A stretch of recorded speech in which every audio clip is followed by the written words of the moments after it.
Asin, pinamali. Yan lang ako nagtuto sa pinamali. Pinakataon na. Kung napagluto, kung hinanak na yan sa narewis ko. Yung siya sa magluto.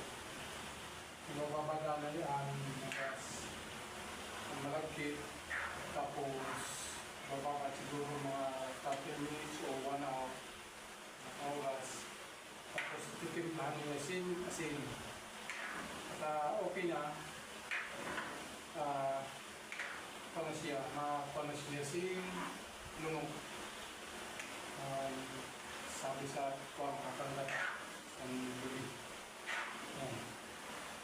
Sa kanya iluluto. Matawag sa linya sa ito, iswag.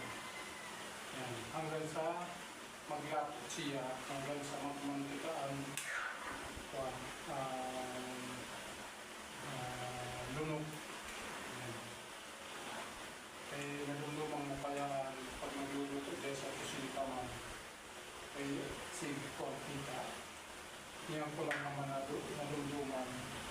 Kaya nagluto ako. Yan lang na taon na yan. 2025, siguro mga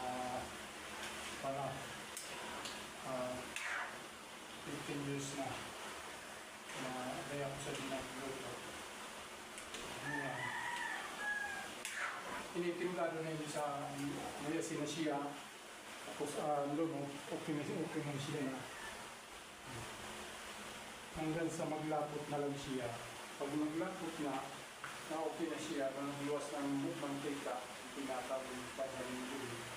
Pwede mo na siya balutuin. Madali na nga siya maglapot.